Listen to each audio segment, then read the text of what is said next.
Good morning, ladies and gentlemen. If anybody has not registered, please register. The counter will be closed.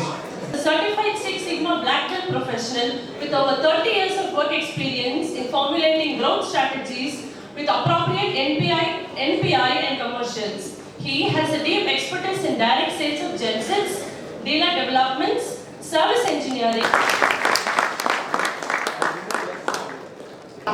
He has honed his expertise in advising companies on ESG.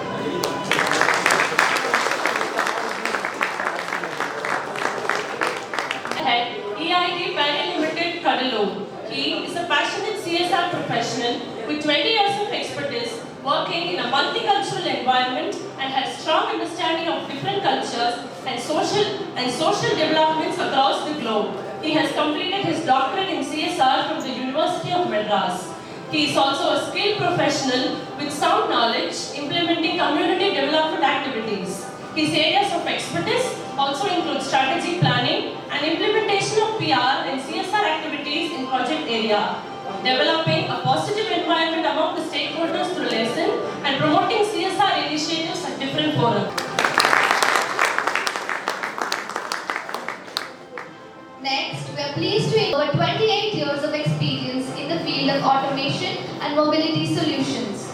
He holds an MBA in Finance and International Business from the University of Bradford and a degree in Mechanical Engineering from Annamalai University. As the Managing Director of Manatech Electronics and Director at Manatech Mobility and Manatech Automations, Mr. M. Kalachelvan has spearheaded the growth and success of these companies. With all due respect, we welcome you, sir.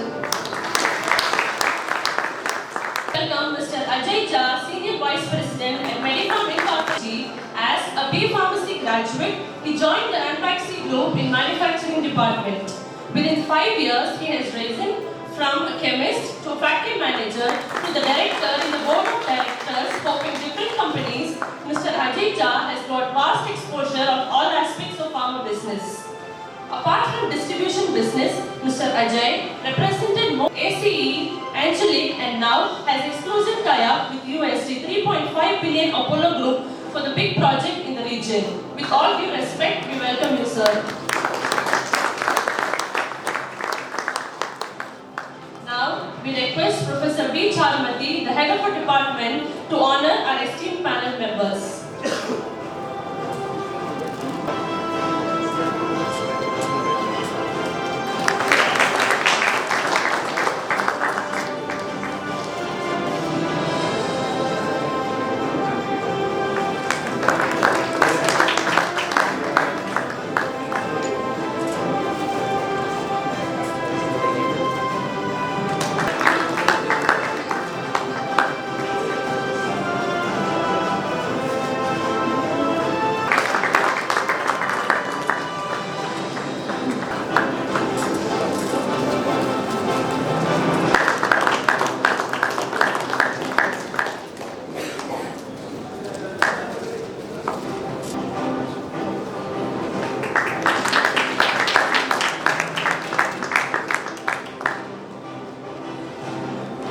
The commitment to net zero, is it a greenwash?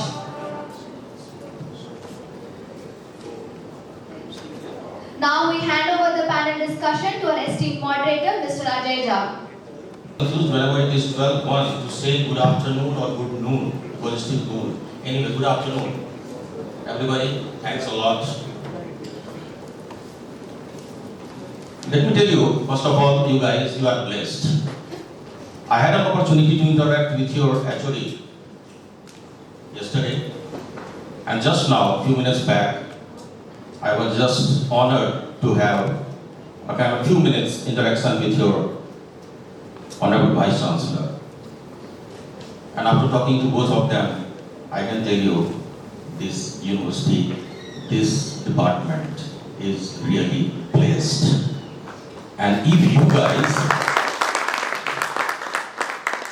don't achieve a certain height in your life, then it is not the fault of your institute, it is your fault. So please keep in mind, God had sent you to the best institute, best place, under the guidance of best faculty, under the guidance of best HOD and Vice Chancellor, of course. Now coming back to this. What I have learned living in Western countries is not to waste much time and just say all protocol observed. So I'm not going to name everybody. I was told that everyone will be given a few minutes to introduce themselves. Of course, I have my PPT, which is there. So let me start with myself, and then I will hand over this mic to everybody. So let me come there now, so that you understand what I'm showing you.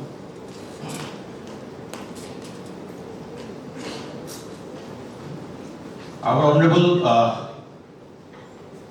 Vice Chancellor just mentioned about the family. It's a very renowned family called Lalwani family. They have made us proud in around 120 countries. The company's name is Vitavitic, and of course, I represent this company in Caribbean and in around 28 countries. It's okay. I'm comfortable here. I could see when Mr. Prasanna was speaking, this mic was hurting his heart. So I was a little scared at that time, and then I told somebody, please. I knew he was speaking from heart, so it's okay. But doesn't mean that if you are speaking from heart, so mic should be at the heart. It should always at the mouth. So I'm okay with this. So this is one award which I'm proud of myself. In 2018, you have Olympics. So in pharma, there are so many brands all over the world. So for one particular brand, in out of 120 countries, per capita sale, my per capita sale was highest in the world. And that is the reason. Shark Tank in India? How many of you follow the Shark Tank? So in UK, Dragon Den is very popular. So this gentleman, Mr. James Lalwani, is one of the financiers there, or one of the guys. So he's James Lalwani. Next will be this one. Roger Fowler, you must have heard, West Indies legendary captain. So I have some interest in Guyanese Cricket Board also, that I will show you just now. And this is my interest. I organize kids tournament there. Rather than going for big tournaments, I develop kids. And as you know, in Caribbean cricket is very, very popular. And I will show you, my presence is as my bhaiya, I call him respected. Bhaiya Wali Prabhat Bhaiya just mentioned about 29 countries. My direct presence is there in 28 countries and indirect in another 7. So approx 35 countries. So wherever I go, I just find out what is the best way to develop your product or to do business. So you have to understand the pulse, you have to touch the pulse. In Caribbean, for them, cricket is like religion, like in India also. So this is what I do. Now, coming back to my second line of business, apart from my pharma distribution in so many countries, I am into line of credit business. This line of credit, you must have heard, our Prime Minister, Honorable Prime Minister goes to any country and then he says, okay, Nepal, I have given $1 billion. Last time he went to Mongolia, he had given another $1 billion. Then he goes to another country and then he says, okay, 300 million, 100 million, something. So that is line of credit. This line of credit business in Caribbean, so I have the honor of getting most of this line of credit business in Caribbean. So you can see I'm signing on behalf, I'm representing India, and this is my contract, by the way, presence of Agriculture Minister, and then again another with the Finance Minister there, again another line of credit, by the way. So this is my another line of business. And of course, after doing so much, you are recognized in your own country. Our Honorable Rajnath Singh, Defense Minister, he did something to me. This is very important. This is I wanted to show you. It has something to do with your zero economy also. In 2009, Honorable Dharmendra Pradhan, when he was Petroleum Minister, he invited me because Guyana, as you are aware, has the highest sweet petroleum reserve as of now. And last year their growth was 58%. Their GDP growth was 58%. This time they are going to cross. And in another 5 years, Guyana is going to be the richest country of the world. So, as I represent Caribbean and in MEA, that is our Ministry of External Affairs, if anybody goes there for any business, the first thing comes to their mind, and the first name they normally say is, okay, contact Ajay. So, Honorable Minister, when he was in Abu Dhabi, he wanted to meet me and I met him. And this meeting, I will tell you, was very, very successful because for the first time, Guyana was able to purchase Guyanese oil, and that record is there. And the second thing is, which of course I will mention in my this panel discussion. As you know, these Western countries, they keep certain agencies to keep you in check. You must have heard a lot of things that some in happiness index, you must have heard, you know, anybody has heard about this happiness index where they have put us below Pakistan, they have put us below Afghanistan. So these are nothing but what we call in Hindi chochlebaji of this Western world, right? So for this particular this green zero thing, I'm sorry ma'am, here I'm antagonizing what you are saying. What they are doing, they have said that after 2000 up to 2021, whatever contract is signed for the petroleum, now no more petroleum this thing can be done. I think you must have heard about it. So that was basically to block India. I have my office in Venezuela, by the way, that I will talk later on.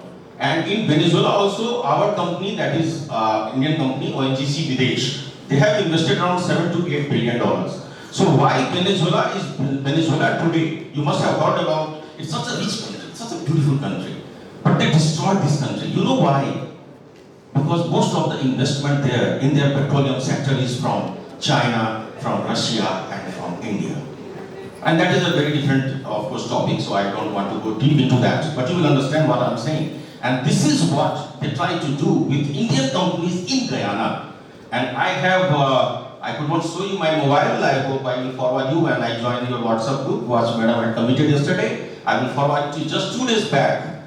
Guyana has opened their 4 blocks, oil blocks, and 5 of our Indian companies, they are participating, saying, कहते हैं हिंदी में थकता बता के जो 21 का जो IP what I will talk about that also. So this meeting was so important because this meeting actually started our association with Guyana, and then of course recently on 9th of January our president, that is Guyanese president, was the chief guest for Pravasi Divas, and then it was followed by the vice president visit.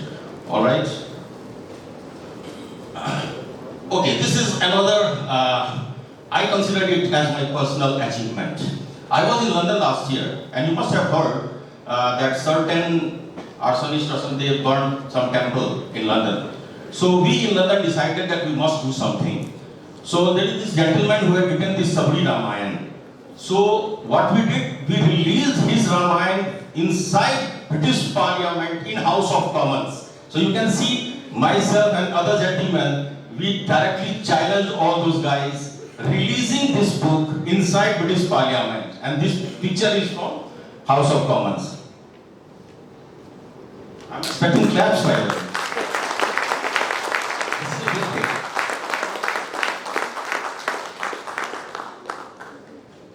Now, after the success, that was on 19th of October 2022.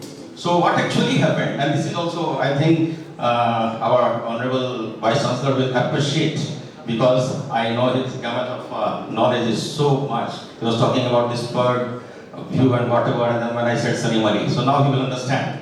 How many of you have heard that this BBC had done something, you know, some bad thing about our Prime Minister? You must have heard, you know, anyone? Anyone follows this political news? No, okay. On 27th of October, this Kashmir accession was done by the Kashmiri king, Hari Singh. And for the first time, with Bob Blackman, you can see the guy, he is MP there in Britain, very popular MP. Indian government has restored Padma Shri to him also. And of course, Mr. Brender Sharma, he happens to be from Labour Party. But we organized Kashmir Accession Day very much inside British Parliament, very much inside House of Commons. Clappings, please. We should show energy. We are really looking for the country. Now, here I will give all the credit to my elder brother. He happens to be the living legend in Mithila. He is the guy who actually brought me from Caribbean and South America to India. And he told me, Ajay, it is your responsibility to look after our area, that is Mithila. We are from Mithila. Sita ji के घर से हम लोग हैं or our area is one of the poorest in the country. So I did something. The first thing I did, I went to my school, and fortunately my Prabhat Bhaiya is also from the same school. So in Bihar, the first smart class, so I donated for the smart class, constructed one smart class in my high school. I think that somewhere it should be there. And the second achievement, in my opinion, is which I did in 2021. You know Vidyapati, you must have heard about Vidyapati. How many of you have Vidyapati? This is surprising. No, this is not done. This is not good. Okay, who is the, I think the Tamil, who is the #1 poet in Tamil? Okay, so Vidyapati is #1 poet in Maithili. Now you will understand. Okay? So, and he has written a kind of anthem, Jai Jai Bhairavi. So, on 2nd of October, Gandhi Jayanti, I had declared that we will sing all over the world, wherever Maithili is there, we will sing Jai Jai Bhairavi at one time on 2nd of October. So 90 people from 90 countries responded. So it was a big event in our part of the country. You may or may not be aware, but it is, and that is the reason you can see a lot of news there. This is very recently.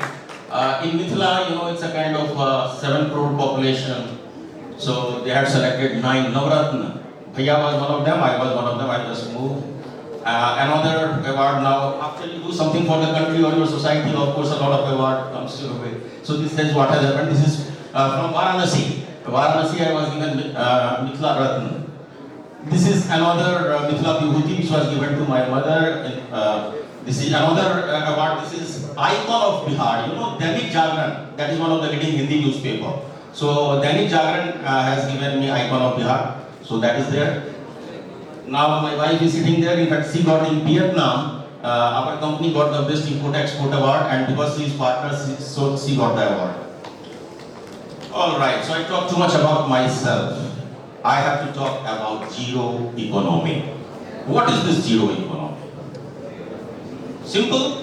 What you produce, what you observe, so that whatever is the condition should be there. In simple thing. I mean, simple explanation. And of course, now I will shift to other panelists. Who is coming next? Yourself, sir? Mr. KP. No, thank you.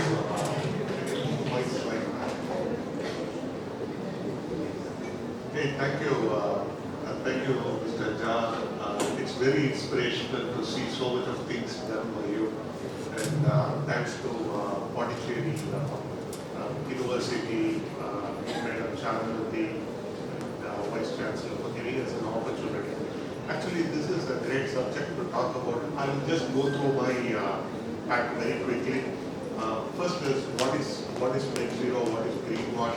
There have been a lot of talking. There are 4 sections I have made it into. One of them is understanding the terminologies, what we are trying to address it. Then the second section, I wanted to talk about the strategy, how the government, the individuals, are you able to hear me? Okay.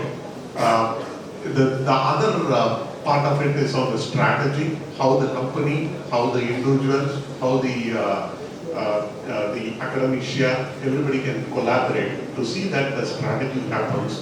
And then last but not least, just to give a perspective about greenwashing. It is not that every company is on the greenwashing. Some companies like Caterpillar, what we are doing in quick few slides. So let me move around. So just a quick, the Vice Chancellor was talking about, we should be understanding and relating various parameters. So when I was trying to look at this net zero, I got a very interesting WhatsApp video which said Venus is hotter than Mercury. I felt how it can be. Mercury is very close to Sun, whereas Venus is far away, almost twice that big. But how it is? Then when I looked at it, it is almost hotter than Mercury because of the gases what it carries, the atmosphere what it carries, and the reason being the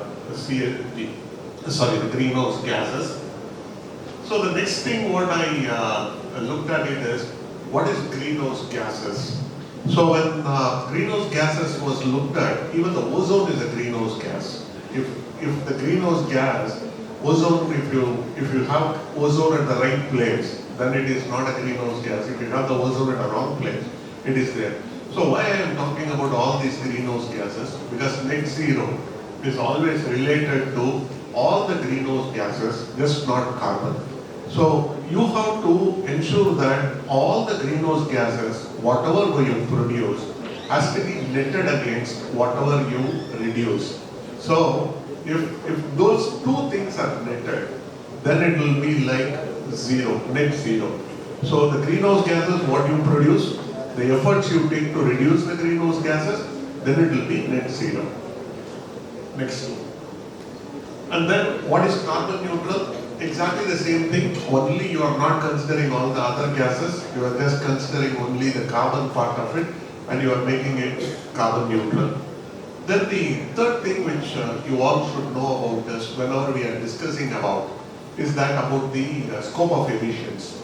Normally we talk about, everybody talks about high reduce, that is the scope 1 gases, but there are certain things which you create indirectly, and then the third thing is scope 3, where your supply chain is creating. For example, you buy a product from, for example, we are an engine manufacturer. I buy a piston from somebody. That guy uses a different methodology, and his things are not environmental friendly. Then I become responsible for it. That is the scope 3 emissions. So with all these things understood, what are we expected? The expected is to capture the carbon or try to reduce the carbon and bring it inside.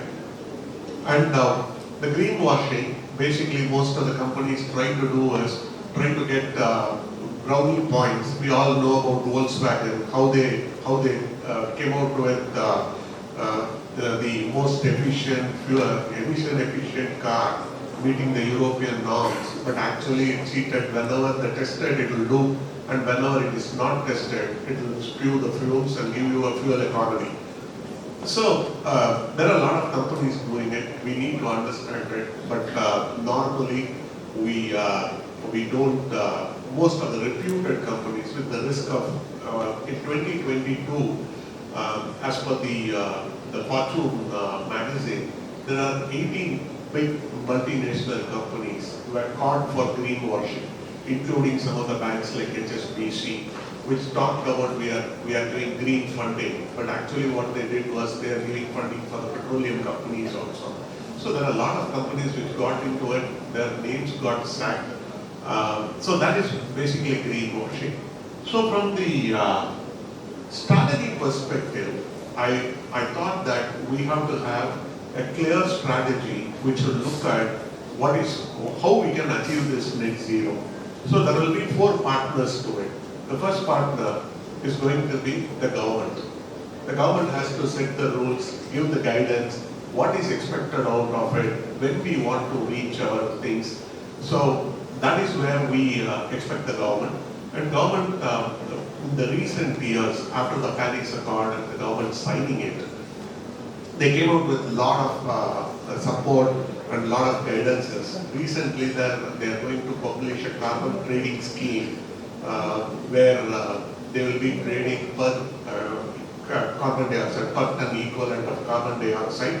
That they will be, you can trade it like any script. So I will talk about this a little later. So the government is coming out with their perspectives. Then you have the individual industries, what product, what services, how are they going to reduce it? That's the second part of it. The third one is going to be the academia. You are all academicians, people like Madam Charmati, raising the awareness, trying to guide the government, hey, you have to do this. Those type of academia should drive a sense of towards the net zero thing. And then the last thing is about the individuals, how individuals can contribute to the net zero activity. So these are the 4 connected net zero environment or situation where we should look at it. So from the net zero perspective, after the Paris Accord of 2015, it was agreed that we will reduce in 2100, when they checked the global temperature, it should not have risen by 2 degrees above the industrial era. What is industrial era? It is 1850 to 1900, when the base has set. So in 1850 to 1900, whatever was the temperature, your temperature should not rise beyond 1.5 degrees. That is the agreement which has been reached on, and in 2100. Now, there is a lot of fight which went on between countries, when President Kumar was talking about the per capita. Here, the countries like India, which is the third largest producer of GHG gases. But when you look at it with our population, we are the lowest you think. We consume very low electricity, we consume resources very low as individuals, but when we look at it as a country, we are doing a lot of, as an overall thing, we spoil it into the environment. So there is a lot of discussions, debates, and the governments agreed that the developed countries will take the bill. They will be providing $100 billion to the thing, and the Paris Accord was set, and 2023 is going to be the first review which is going to happen here on how the world is going on. Do we need to do something extra or things like that? And this was talked about by Mr. George. So, and basically our government is trying to meet the requirements. So what they are trying to do is, it's going to bring 50% of the energy consumed in gigawatts by the solar thing. But the question is, are we doing the right thing immediately? Because solar, most of the panels are imported. We are paying a lot of our resources going outside the country. Whereas we have around 3.5 million tons of coal available, which is our resource, which we need to convert it. It is like I have money in my pocket, but I borrow it from strangers. So that's the thing which we need to consider. The government is addressing that also very aggressively. They are looking at not only trying to bring the solar, they are trying to keep the coal power plants going and trying to come out with situations. And how the net zero is going to be related to your economy. Net zero doesn't come just like that. You say tomorrow net zero, as President Kumar was talking about. Net zero doesn't come tomorrow. What we need to do is we need to put a lot of efforts and money to get that. And recently our Minister Jayant was talking about every year we have to spend around almost $100 billion to see that we get the technologies towards moving towards this thing.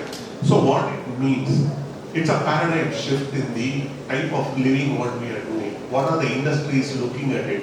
Today you might be thinking that this is the industry, but with the investments, with the technologies, the paradigm shift can completely happen. These young kids who are all here, when they start the career, they might be looking at a type of technology, what it is there. But 20 years later, when we are talking about 2050 or 2060, it will be paradigm, completely the paradigm shift has happened and nothing will be same what you are seeing here. So there is a lot of investment, a lot of opportunities, and this economy, India should grab it by hand. And when India grabs it by hand, then all of you who are sitting here will be some CEO of a new company or a new development which is happening. So net zero is a driver for a big economic change. There are a lot of opportunities being thrown at us for treatment of sewage, water things and things like that.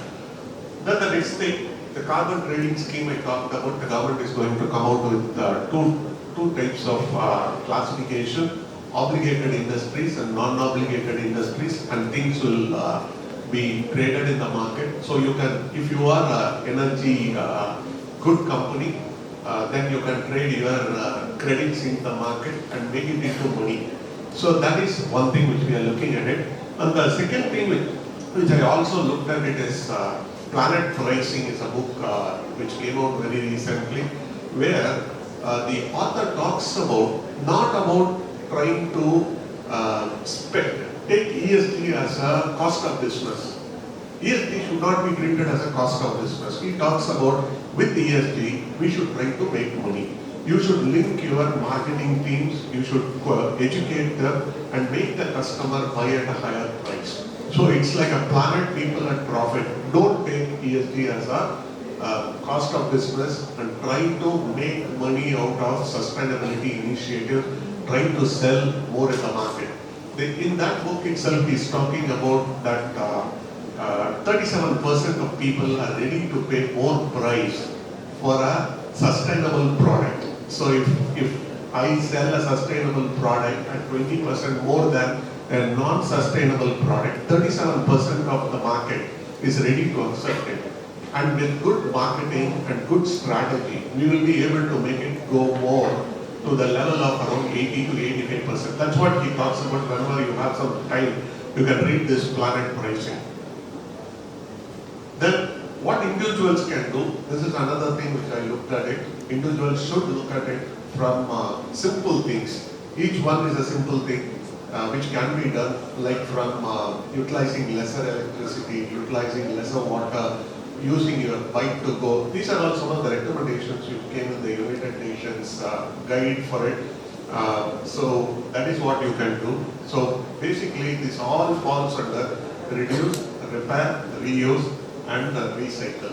And Caterpillar is one company which is very much on the recycling activities.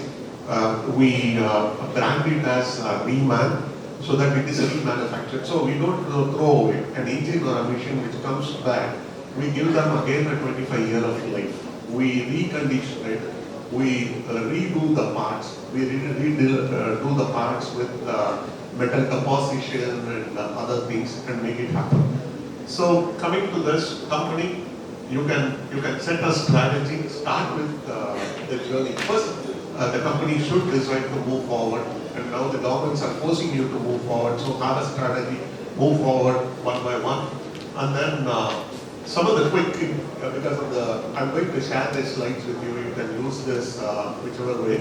And Caterpillar sustainability efforts. Basically, we are a very big company. It's a $60 billion company. And Caterpillar has a very clear commitment towards environment. And I'll not take too much of time. So improving, restoring, and inspiring people are our major things, what we do. And sustainability is one of the values of Caterpillar. We keep it as part of the strategy. Sustainability is one of the values.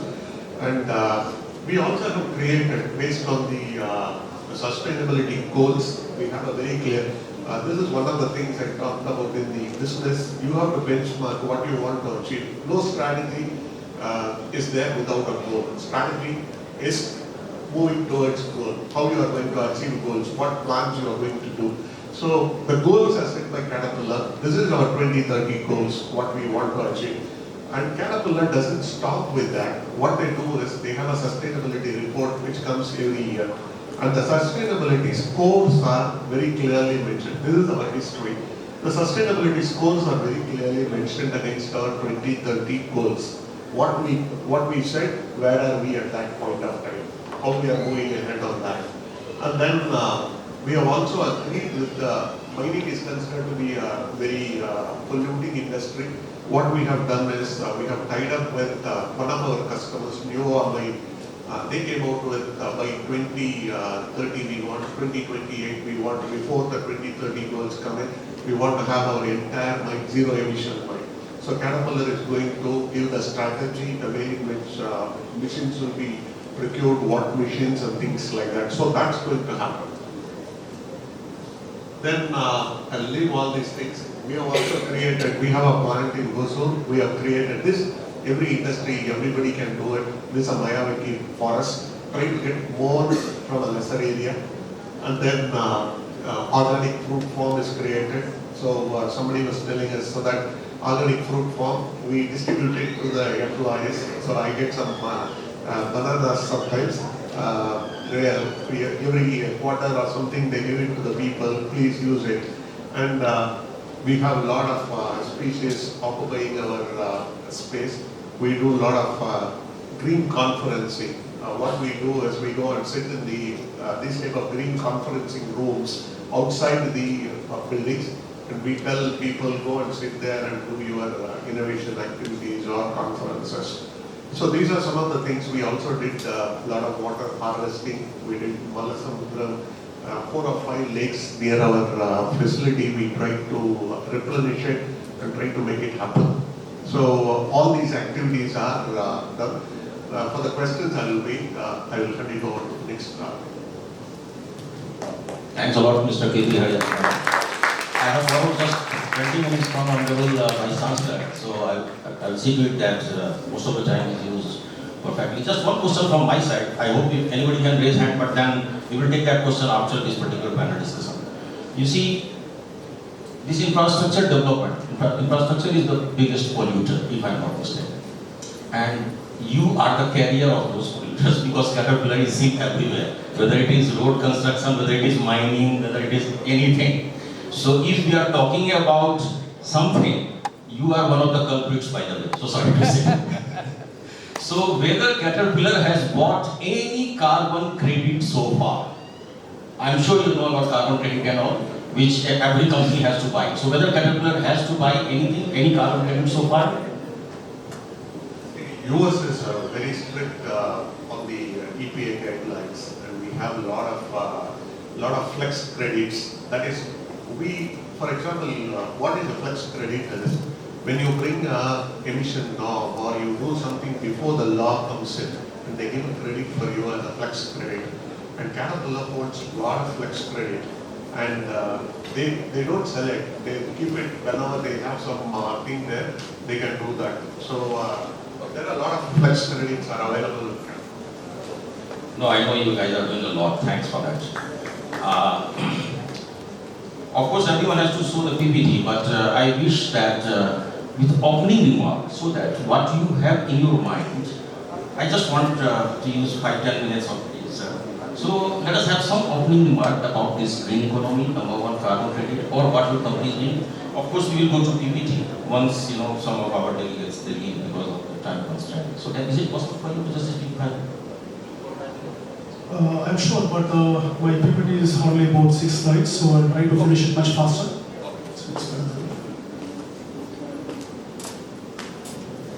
It's my pleasure to be here. Back in my days when I did my MBA, nobody ever had a word like what we are discussing today, COP or net zero today.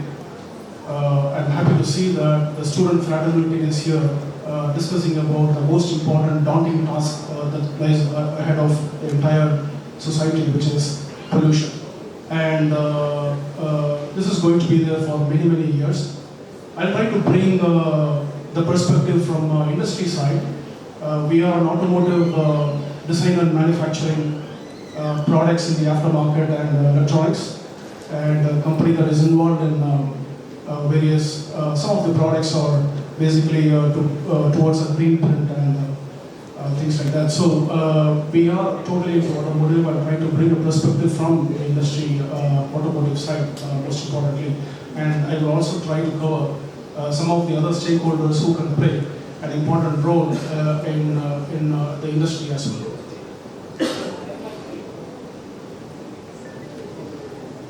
I think Mr. Haran covered in detail about the stakeholders. I'm not going to repeat it again. It's government, companies. Of course, I want to add one point here. Companies, not just large companies. We should also take into account MSMEs as well as the service industry. Regulators, he spoke about that, and legal and policy makers, they also are an important stakeholder in the entire subject, and of course the citizens. Of course, we heard about this. India has set a net zero target of 2070. I'll try to run through some of the corporate initiatives and most importantly on the process intervention as well as the product intervention space. How companies are trying to address this problem of emissions in their value chain. Reduction in emissions, I think that is a core target of the companies. How do we reduce emissions across the value chain? And the use of solar to substitute HT power. Many of the companies are today going for solar rooftop and to as a substitute for HT power. Use of RoHS compliant components. If you sell to automotive OEMs, they insist that you should not use any components that are going to be polluting the environment. So they insist that we use RoHS compliant components. And many companies now go for energy audit initiatives.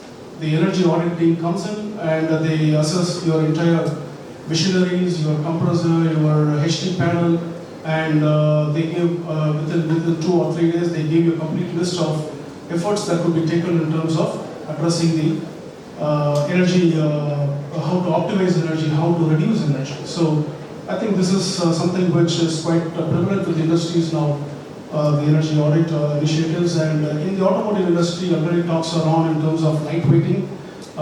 If the lesser the weight of a car, the lesser the emission will be. So how can we think about substituting steel with aluminum?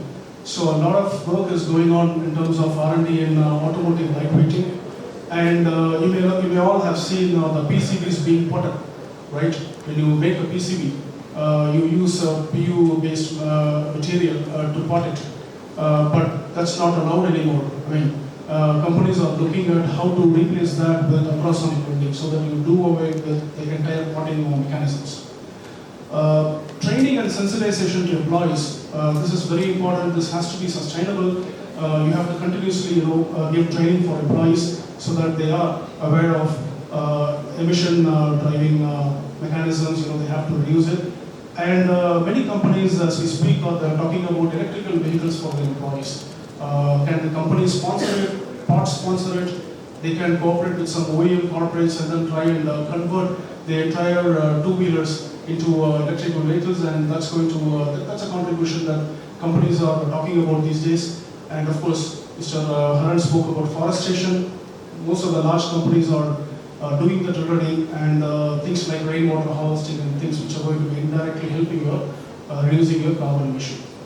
Those are all on the process side, but on the product innovation side, companies are looking at how to go green, how to develop products that are helping the green environment. To top it all, electrical vehicles, which is today taking off in a big way. We need to see how this is going to help in terms of reducing the pollution. Solar lamps, heaters, emission check equipments. In Manhattan, we manufacture emission check equipments and tire wear reduction equipments. Even today, we are all burning tire.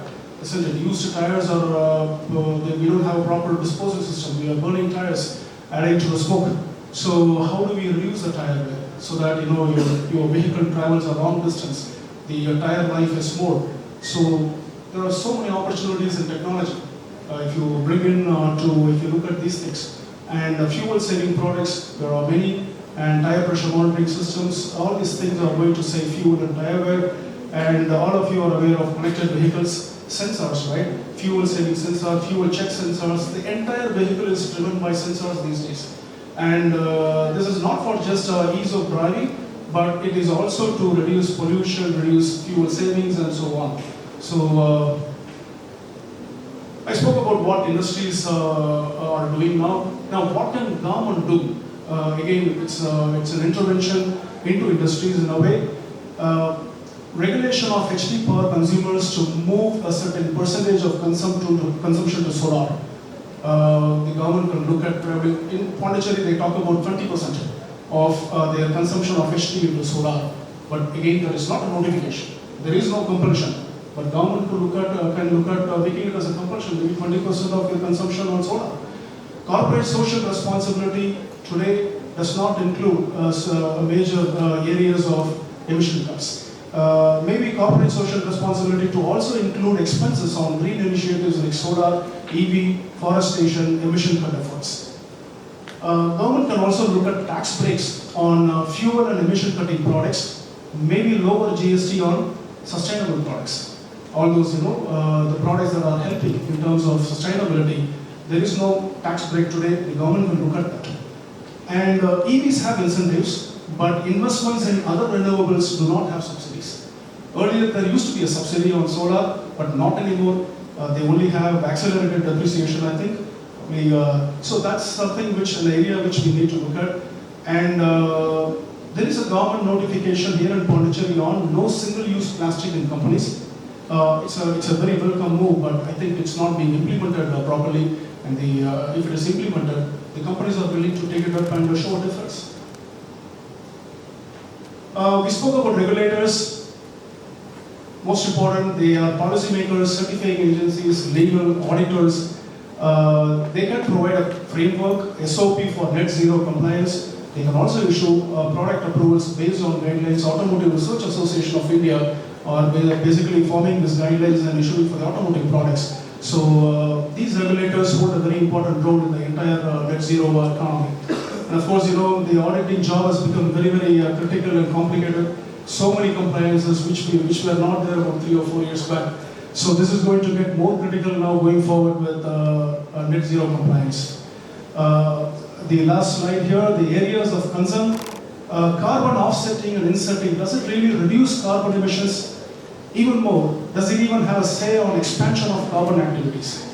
You keep producing your carbon emission. On the other side, you save, maybe you can buy even carbon credits. Does it actually reduce the carbon emissions? You have to cut carbon emissions. So that's an area of concern. And role of MSMEs is negligible. I think we'll have to bring MSMEs into this whole exercise. And credibility or transparency of net zero. The data provided by companies are questionable. This is something which is also being discussed at government level. And net zero efforts needs investments. I think we spoke about it. And how to make it affordable. If it is affordable, companies would embrace that. So today that's going to be a problem. And we spoke about EVs, right? It's a solution. But one solution leads to another problem in the form of battery disposal and increased use of electricity to charge the vehicle. Because imagine the entire ICE vehicles are being converted into EVs. All of those cars has to be charged, and for which you need electricity. And for that electricity, some coal plant has to be expanding their operations. So here you are giving a solution, there you are actually creating a problem. So this, we may have to think about this. And carbon neutral delivery, carbon dioxide compliant. Yesterday I was just booking something online and they say carbon neutral delivery and carbon dioxide compliant. All these really credible. I think he also spoke about that. So these are some areas which needs to be addressed. And I would sum it up by saying net zero is a responsibility of the current generation to clean up the mess and hand over an environmentally safe world to our future generation. With this, thank you very much for the opportunity.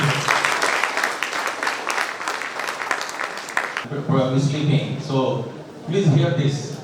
What actually happened? Everyone has heard about NASA. Scooter, Bajaj scooter.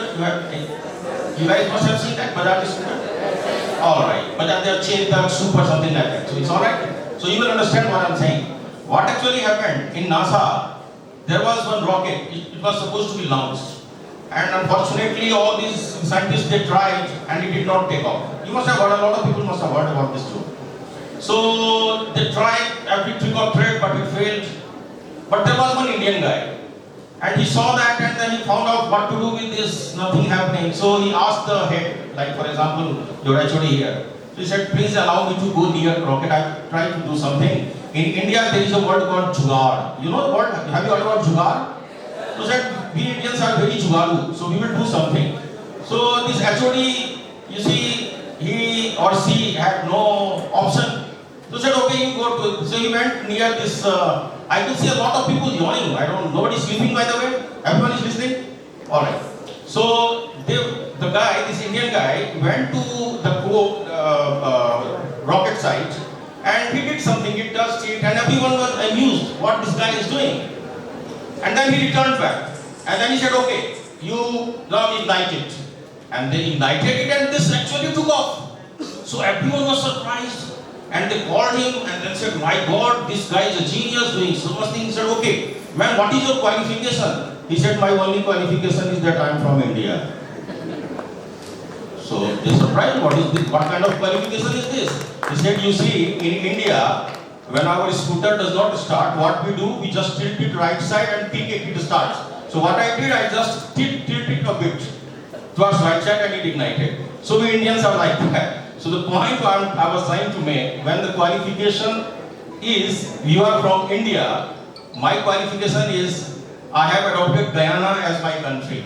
And that country is the only country in the world which has achieved the target of 250. What the world has set a target to be achieved in 2050, my Guyana has already achieved it through REDD and through, this is again a technical jargon and all, I don't want to go into that. And Guyana has earned 750 million out of that. That is the same carbon credit I was talking about.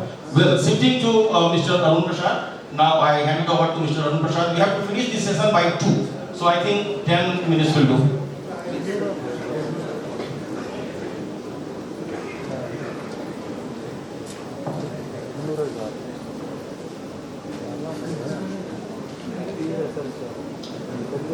Very good afternoon, everyone. Considering the first cut time, I'll keep a presentation very brief. So straight away, I've jumped to slide number 9. I represent a company called AA Repair India Limited, which is part of Murupa Group.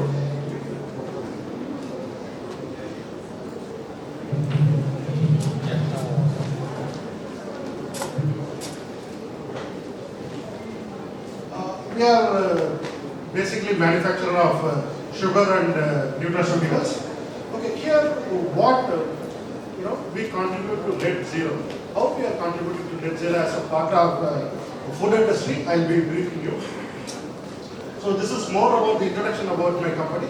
Just I want to say only one thing about the unit I represent. I represent the repair unit of Delhi Kupam, which is located some 40 kilometers from this hotel. That is the first sugar industry which was being started in Asia, not in India. It's 234 years old industry I represent. So you can imagine what kind of process they have started, how it is being upgraded. So straight away getting into the the strategies what at ED Barry, being the sugar industry, what we have adopted to reduce the carbon emission.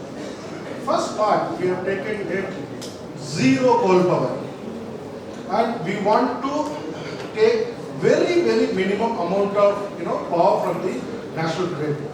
Like while we manufacturing sugar due to the process, we get a byproduct called bagasse.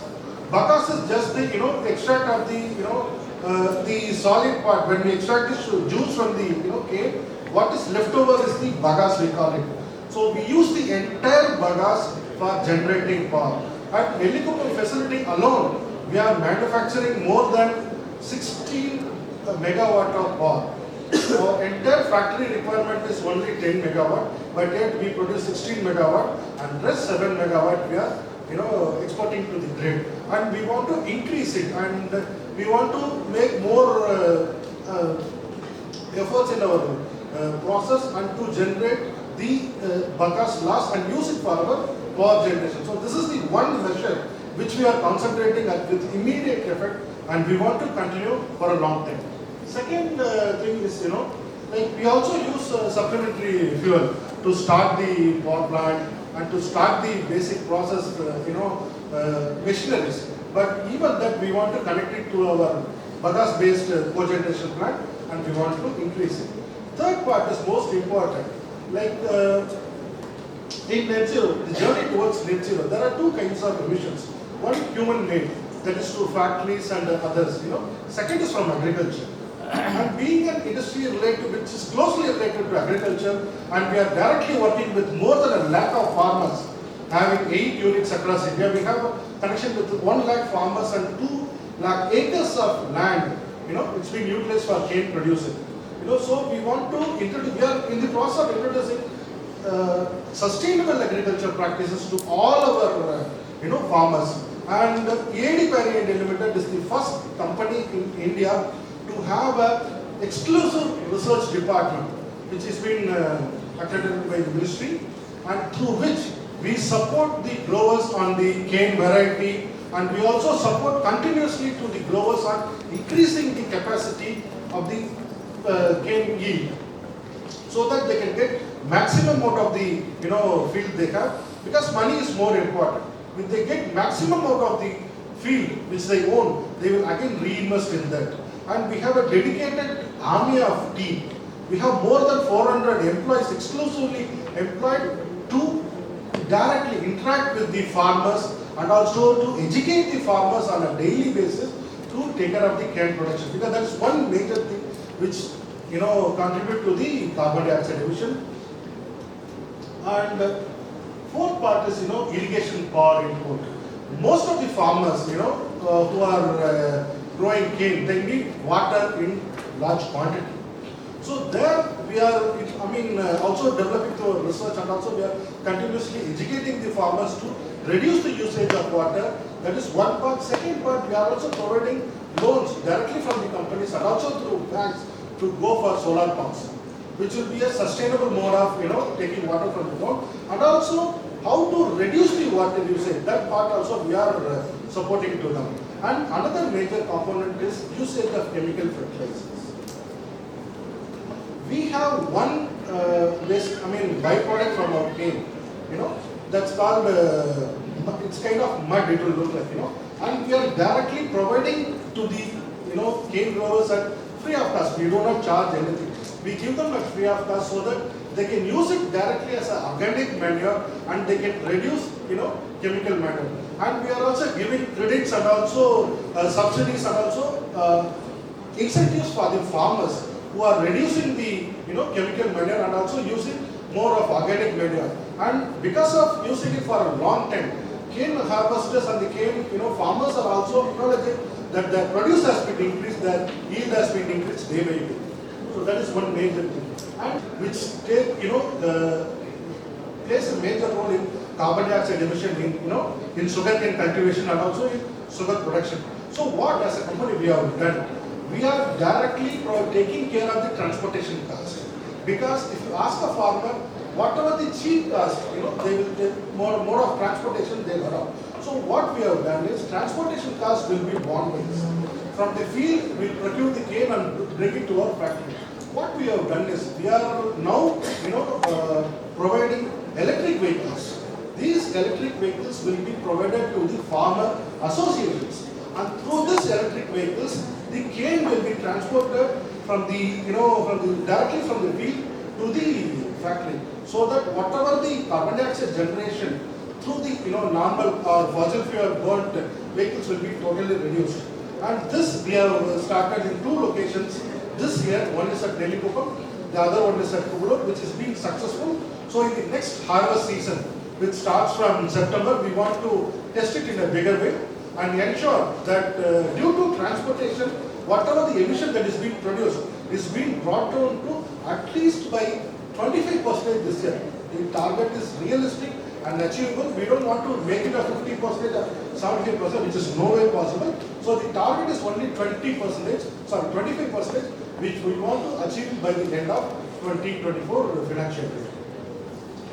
Next, the major thing, you might have heard of this, burning of the field. When the cane is harvested, usually the farmers burn the cane, to replow and plant it. So wherever we have inside our command area, wherever we are cultivating the cane, there is no cane bin. If they burn the cane, we will cancel the agreement whatever we have made with the farmer. And at this juncture, with pride I can say, we are associated with more than 100,000 of farmers across India in 3 states majorly.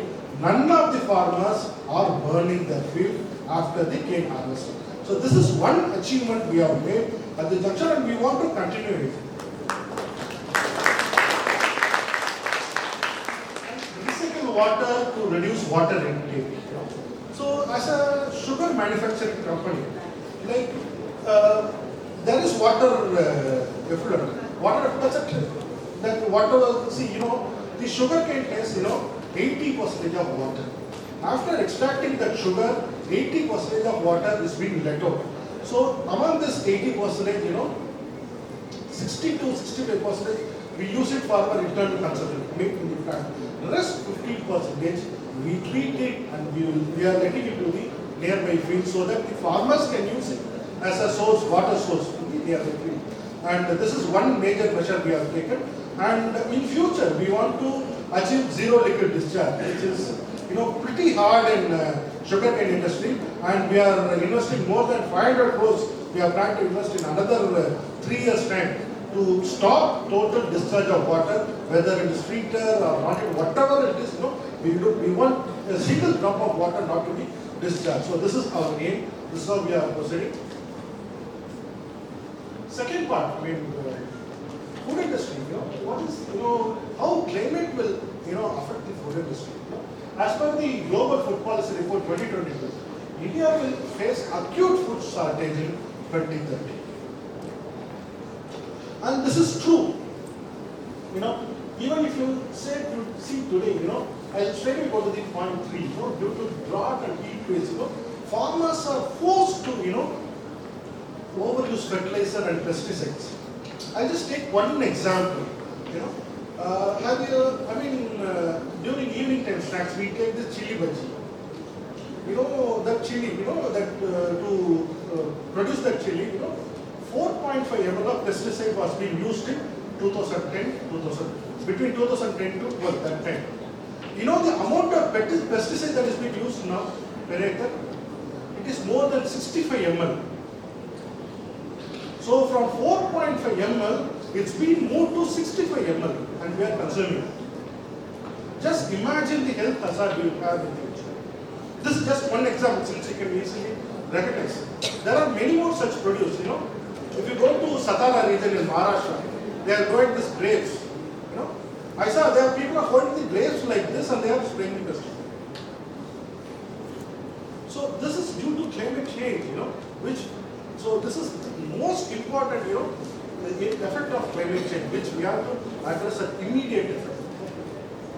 And second point, that's as a general statement, it's been part of the report. And the most affected, who are affected due to this climate change in food security, are the marginalized people. If you take an example of Sundarbans, 42% of the community there are marginalized and from scheduled tribes. They are the most affected due to climate change. They are into local, fish farming and also crop cultivation. They are the one most affected in this due to climate change. Continuously 3 floods has literally devastated their livelihood. So at this juncture, there is immediate need in the policy, and also we should promote or sensitize the farmers on sustainable agriculture practices. So what is the way forward for practically speaking? What is the way forward? How we can achieve? Is it achievable? Yes, it is achievable. But we have to put our effort in a mammoth way. First point, I just want to reiterate at this junction is Scope 3 emission. All the companies, including AD Parry, the company I represent, we concentrate on Scope 1 and Scope 3. Scope 3 emission amounts 75% of the total carbon dioxide emission in the world, which no company could able to concentrate on Scope 3 emission due to the complication it has. It is not easy to reduce the Scope 3 emission, but it is a bit complicated. But easy way to do is track your vendors, develop a code of conduct, sensitize the vendors. What is the importance of the Scope 3 emission? Because all my vendors are not even eligible for GST. Their turnover is less than 20 lakhs. I have more than 2,000 vendors across India. So it is my duty. So we are developing a code of conduct which is simple and easily understandable, and we have a plan derived for educating this vendor on a regular basis and ensure that Scope 3 emission is being reduced. Without focusing on Scope 3, achieving net zero is totally not possible. It's a highly difficult task. Second thing, policy framework should also focus compulsorily on Scope 1, Scope 2 emission. It should be mandatory. All the companies should mandatorily focus on Scope 1 and Scope 2. It should be made mandatory by the government. Like the CSR law they have enacted, so this should also be included as a law. And third, green belt development. green belt development is one major thing which many companies are, today avoiding, skipping from this. I'm glad to hear from Mr. Karan that Caterpillar has been a pioneer in developing Miyawaki forest. Yes, that is one, easy way, where you could create dense forest and, you could play a role. The second main point in the green belt development is urban afforestation. Today, that is a buzzword across India, especially at Chennai. Thanks to organizations like Tuakam, who are playing a major role in developing urban forest through Miyawaki method.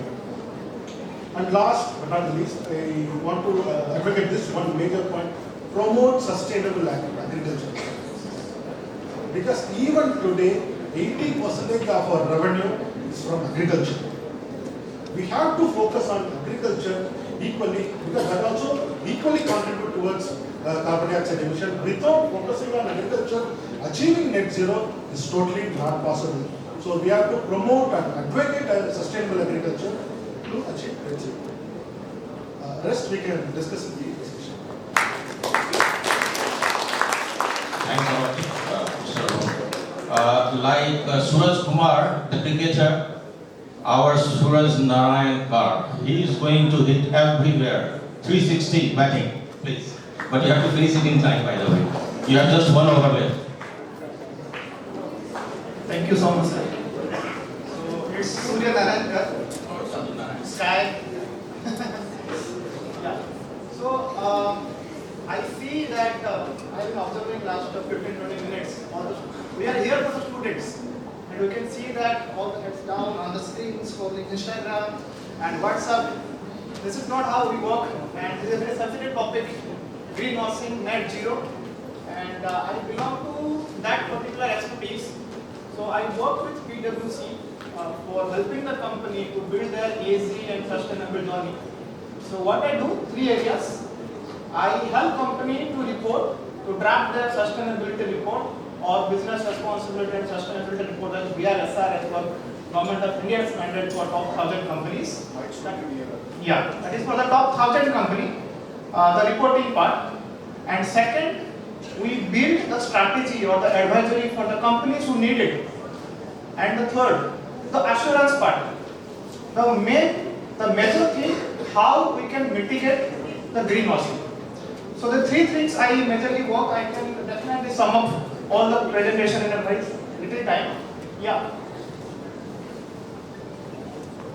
So close the discussion would be, I bet still after long discussion, most of you will be very much in a gray area that what exactly is net zero, what exactly is greenwashing. I know you people are from marketing and from HR and from finance and from operation.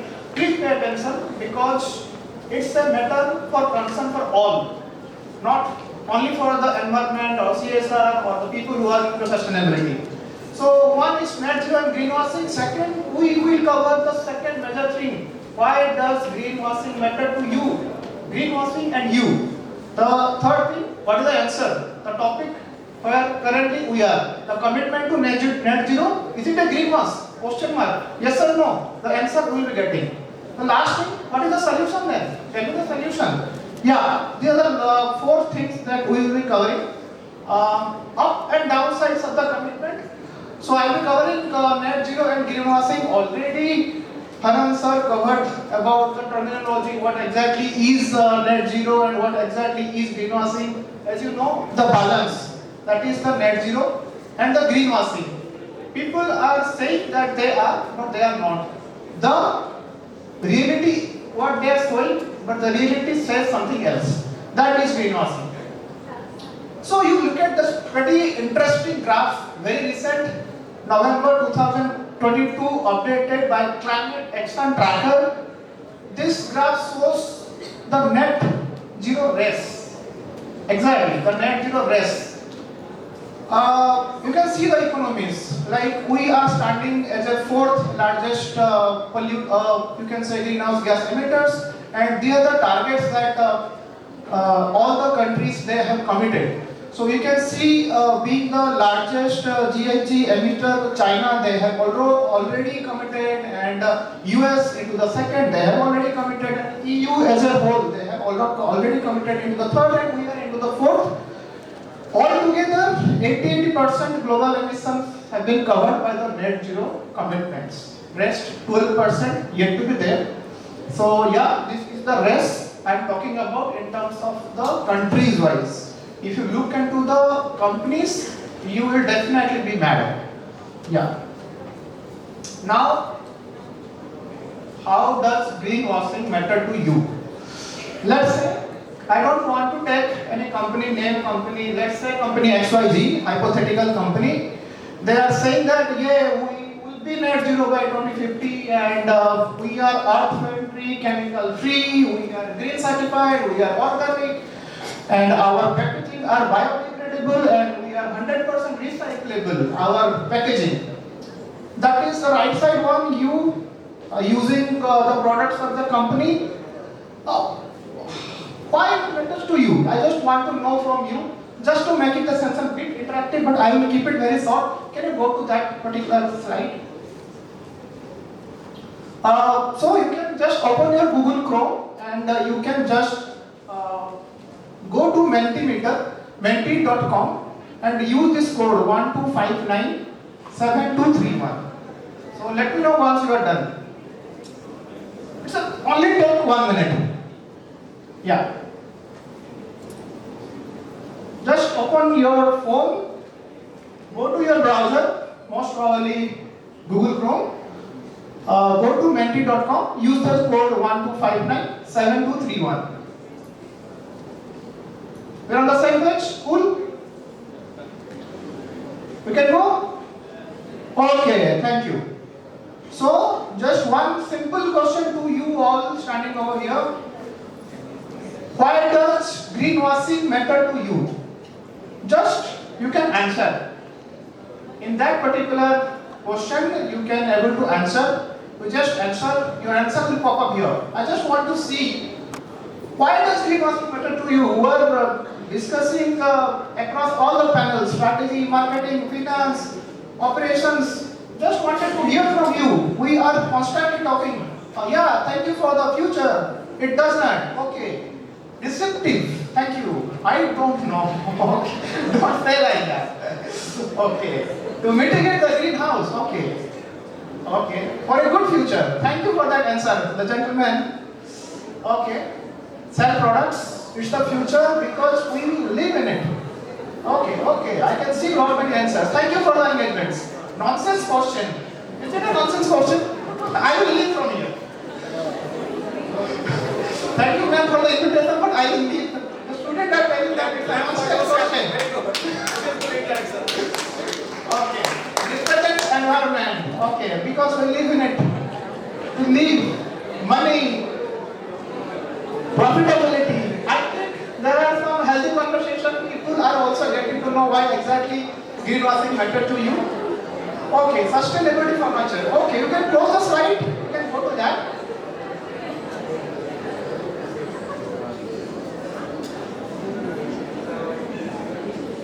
I really apologize for the nonsense question, but at the same time, I will let you know what exactly the answer is. You can see, if you have closely observed the pattern, it's a mix and match of yes and no. Some people are saying it's essential. Some people are saying it's a profitability and for the money-making mandate of the company. At the same time, it is essential. Just like the company are serious about the caterpillar words that said, they have a clear strategy. They are acting upon it and they are on the right path. You can go to the next slide. Yeah. A picture of greenwashing is 4,000 words. This picture you can see the answer behind the what exactly would be if we won't take it seriously. If we will be on this AC fitted conference room and we will be just completing this conference. So we need to be serious about it, otherwise the repercussion will be very, very, very serious. The answer. This is the answer of the particular topic for the strategy panel. That the commitment to net zero, is it a greenwash? The answer is it's a gray area. We cannot say yes, we cannot say no. Some companies are very serious about it. Some companies, you can see, you can just Google about Greenwash and just go to the news section of the Google. You can see list of the companies who are being happily punished and happily, paying the toll for the greenwashing part. So we are still in the green area. I personally, since last 2 years, I developed 37 net zero strategies. I personally, the countries from India, the countries from APEC, the countries from America, companies are serious about it. At the same time, some companies are not serious about it. So it's a bug area or gray area, and leave my answer up to you.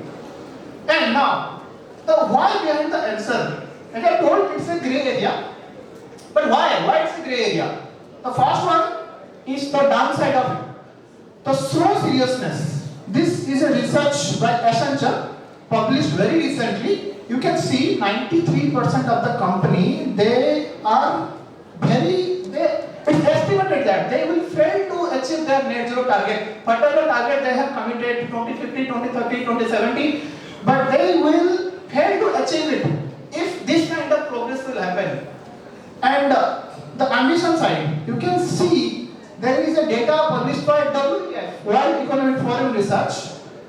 It shows that the company who have committed the net zero target, the year-on-year decrease of the greenhouse gas is 17%. So it's the ambition. Some companies are on the track.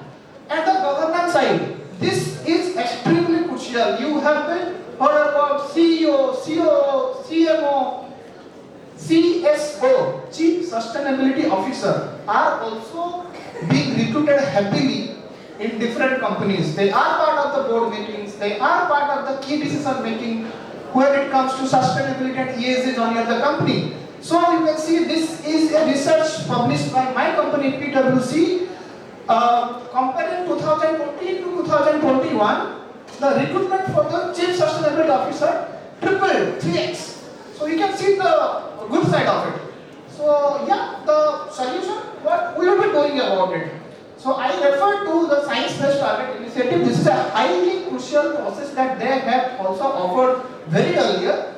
So if you know about the CDP, Carbon Disclosure Project, the same agency that they are looking into, so they says that how you will be in the line of net zero. So first you need to commit that I will be net zero on 2040 or 2050 or 2060. Then we need to develop a strategy. What sir already told, their company are serious about it. They have developed a strategy. What I told about it, I personally developed 37 net zero strategies for different companies. Then you need to submit. You need to disclose your target. Then, I committed that I will be net zero in 2070 or 2050. Am I really serious about it? Am I really on the way of decarbonizations, and am I really, comparing and calculating all my value chain, scope 1, scope 2, scope 3. What sir told that scope 3 is extremely important. Am I really accounting the scope 3 part, or am I only disclosing scope 1 and scope 2 and let's go? Is it, scope 3 is really complicated. It's comprises of 15 categories. Are my value chain, my reporting boundary cover all of it or not? So that's that. That's you need to communicate with your sustainability report or any kind of report that you need to communicate with all the stakeholders, starting from investor to regulators to your consumers, everyone. You need to communicate. Third, the last part, which I have added personally, my experience that I see that when they see about sustainability, they say about it's a facade. It's not. You are serious, you are disclosing, you need to again revamp your action plan and you need to act upon that. You need to recruit your ESG and sustainability team or your climate change team or your environmental team who will dedicatedly work to your finding out the decarbonization journey for your company. That is extremely crucial for the company. This is the solution. Thank you for patience. All the questions, you can shoot up me a LinkedIn message or you can discuss. Thank you. I have told you, our Sush Kumar will hit 6 at the last ball and we have won the match. Ma'am had given me up to 2. We have exceeded by 10 minutes. So here, as a moderator, I sacrifice my PPT deliberations because I have taken that time just for the introduction. But let me tell you, I have the final verdict from none other than your HOD herself. When I sent the PPT, she has sent a message, excellent. So I consider that excellent from all of you. So I am not going to get that. All right? Now the final word. You see, the subject was the commitment to net zero. Is it a greenwash? We are five of us here. It's a democratic country. I just want answer in is greenwash or no. Mr. K.P. Hernan, yes or no? It is not a greenwash. Companies are trying their best to build to the sustainability. So it is no from you. Okay, one vote for no. Second vote, yes or no? It's not. It's a no. It's a no. Second vote for no. Okay, third vote, yes or no? No. Okay. Fourth, yes or no? I want another option. A mixture of yes and no. You have already said yes or no.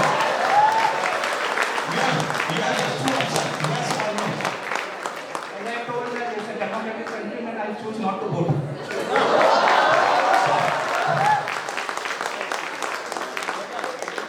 So our fourth member has abstained. He has not voted. So here we have the final verdict. 3 noes, 1 abstained. And in my PPT, I have made it very clear. The way things are moving, this particular thing is being taken as a carrot and a stick by the rich country. I am saying yes. It is a greenwash. So 1 vote for yes, 1 vote for no. I'm sorry to say no has won. So the final answer is it is not a greenwash. Thanks a lot, all our board members. I'm so glad, and thanks a lot, ma'am, for giving this opportunity. Thank you. I hope you guys enjoyed it. It's all right. Oh, thank you. Thank you.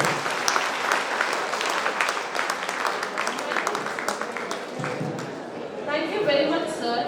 On behalf Round of applause for our panelists.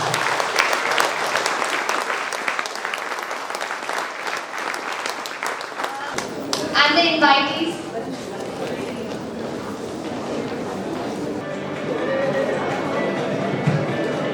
I request all the students to be seated. We are about to distribute the lunch coupons.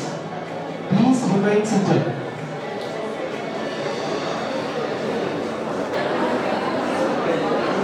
Sir, ready to smile?